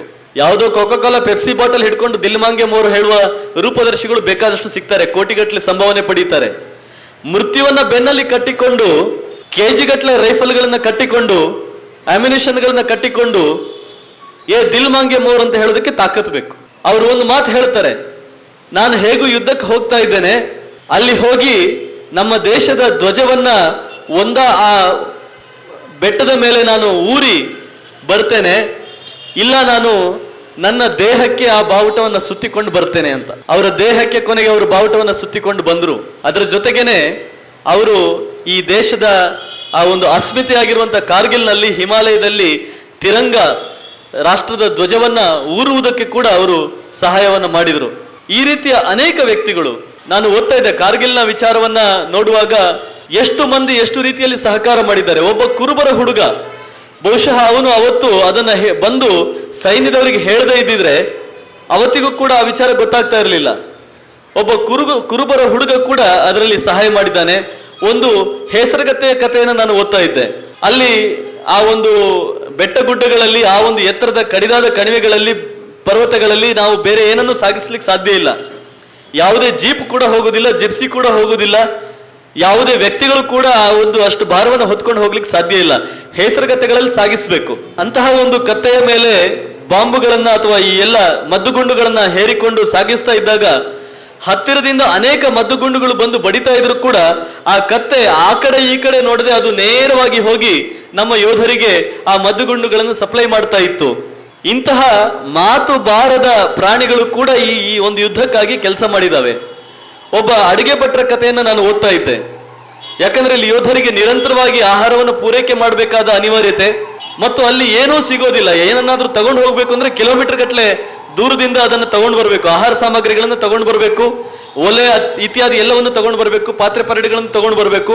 ಅಂತಹ ಸಂದರ್ಭದಲ್ಲಿ ಆ ಒಂದು ಪ್ರತಿಕೂಲ ವಾತಾವರಣದಲ್ಲಿ ಇದ್ದುಕೊಂಡು ತನ್ನ ಸುತ್ತಮುತ್ತ ಮದ್ದುಗುಂಡುಗಳ ಶಬ್ದ ಕೇಳ್ತಾ ಇದ್ರು ಕೂಡ, ಮದ್ದುಗುಂಡುಗಳು ಬಂದು ಬೀಳ್ತಾ ಇದ್ರು ಕೂಡ ಯಾವುದಕ್ಕೂ ಧೃತಿಗೆಡದೆ ನನ್ನ ಯೋಧರಿಗಾಗಿ, ನಾನು ಅವರ ಹೊಟ್ಟೆ ತಣಿಸುವುದಕ್ಕಾಗಿ ನಾನು ಕೆಲಸ ಮಾಡ್ತೇನೆ ಅಂತ ಹೇಳಿದ ಅಡುಗೆ ಭಟ್ರ ಒಂದು ಕಥೆಯನ್ನು ಕೂಡ ನಾನು ಓದಿದೆ. ಎಷ್ಟು ಮಂದಿ ಎಷ್ಟು ರೀತಿಯಲ್ಲಿ ಈ ಒಂದು ಯುದ್ಧಕ್ಕಾಗಿ ಕೆಲಸ ಮಾಡಿದ್ದಾರೆ ಅಂತ ಹೇಳಿದ್ರೆ ನಿಜಕ್ಕೂ ಕಣ್ಣು ತುಂಬಿ ಬರ್ತದೆ, ಹೃದಯ ತುಂಬಿ ಬರ್ತದೆ.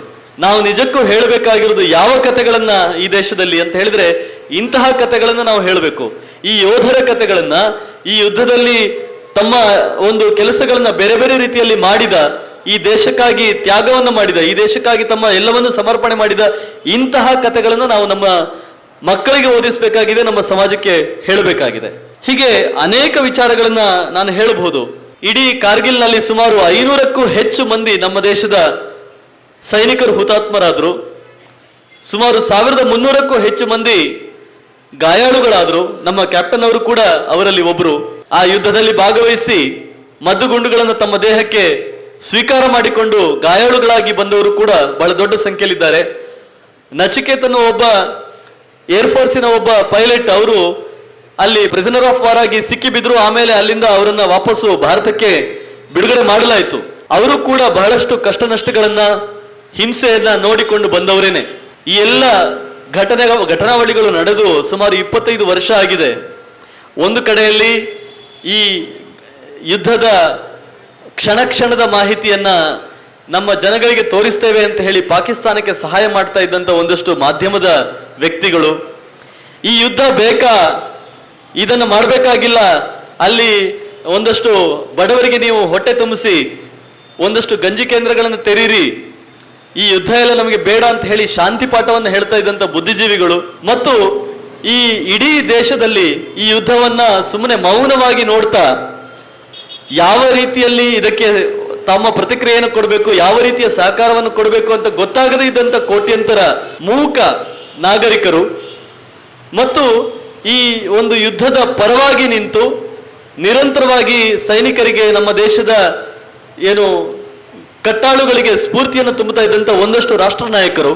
ಒಂದು ರೀತಿಯ ವಿಚಿತ್ರವಾದ ಒಂದು ಸನ್ನಿವೇಶ ಇದು.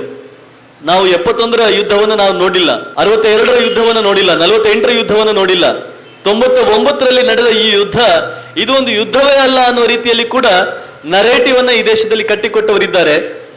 ಈ ಯುದ್ಧ ನಡೆದು ಇವತ್ತಿಗೆ 25 ವರ್ಷಗಳಾಗ್ತಾ ಇದೆ. ಮುಂದಿನ ವರ್ಷಕ್ಕೆ 25 ವರ್ಷ ಆಗುತ್ತೆ.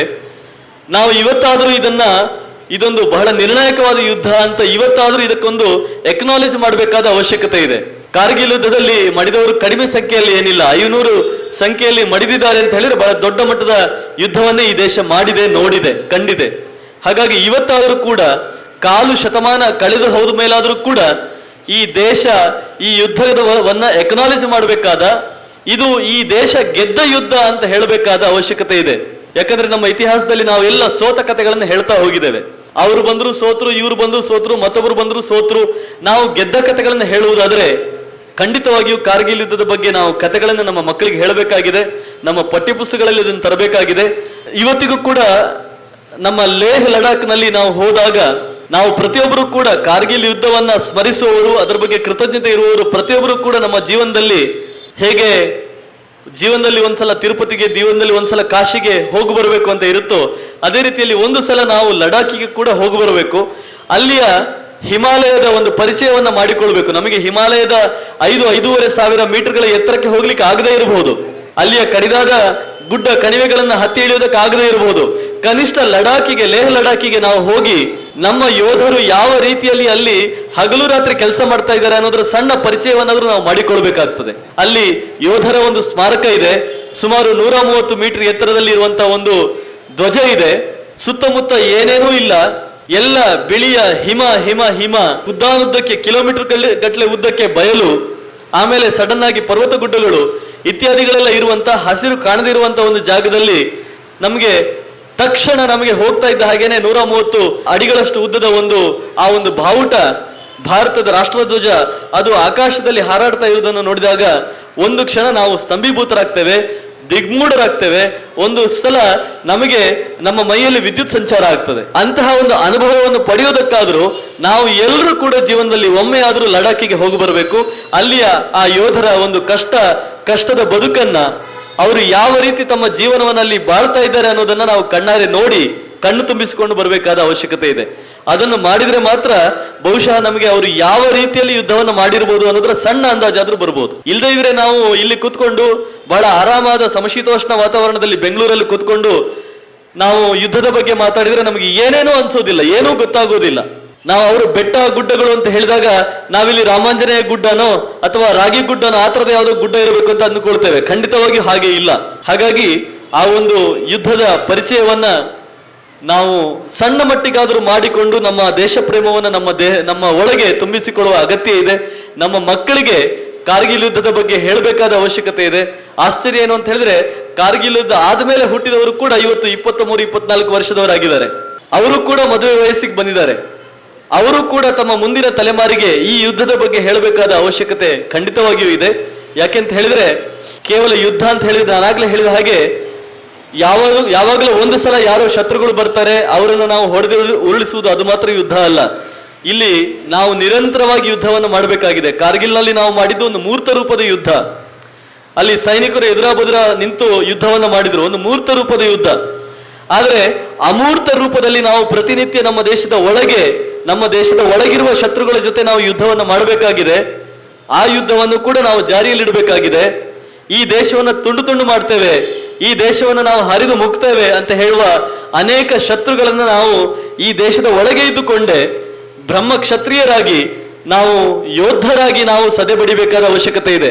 ನೋಡಿ, ಈ ದೇಶವನ್ನ ಇವತ್ತು ನೀವು ಕಲ್ಪನೆ ಮಾಡಿಕೊಳ್ಳಿ. ಒಂದು ಕಡೆಯಿಂದ ಕೇರಳದಲ್ಲಿ ಗಲಾಟೆಗಳು, ಅಲ್ಲಿ ಒಂದು ರೀತಿಯ ಡ್ರಗ್ ಮಾಫಿಯಾ, ಅಲ್ಲಿ ಒಂದು ರೀತಿಯಲ್ಲಿ ಯುವಕರನ್ನ ಬೇರೆ ರೀತಿ ಅವರನ್ನ ತಲೆ ಕೆಡಿಸುವಂತ ಒಂದು ಹುನ್ನಾರ, ಅಲ್ಲಿ ಒಂದು ರಾಜಕೀಯ ವಿಪ್ಲವಗಳು.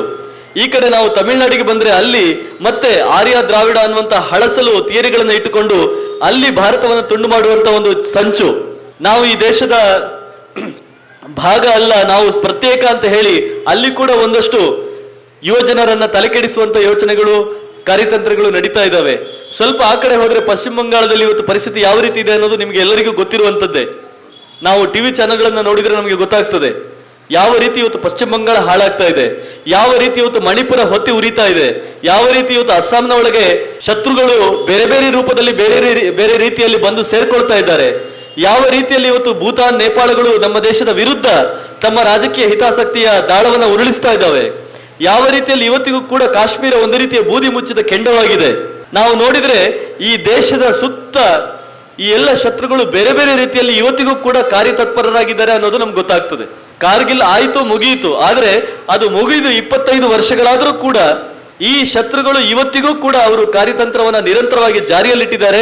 ಇದನ್ನು ನಾವು ಮನಸ್ಸಿನಲ್ಲಿಟ್ಟುಕೊಂಡು ನಮ್ಮ ಜೀವನದಲ್ಲಿ ಯಾವ ರೀತಿ ಸಾಧ್ಯವೋ ಆ ರೀತಿಯಲ್ಲಿ ಈ ಶತ್ರುಗಳನ್ನು ಸದಿಬಡಿಯುವಂತ ಕೆಲಸವನ್ನ ನಾವು ನಿರಂತರವಾಗಿ ಜಾರಿಯಲ್ಲಿಡಬೇಕು. ಅದಕ್ಕೆ ಈ ಕಾರ್ಗಿಲ್ ಒಂದು ಸ್ಫೂರ್ತಿ ಆಗಬೇಕು.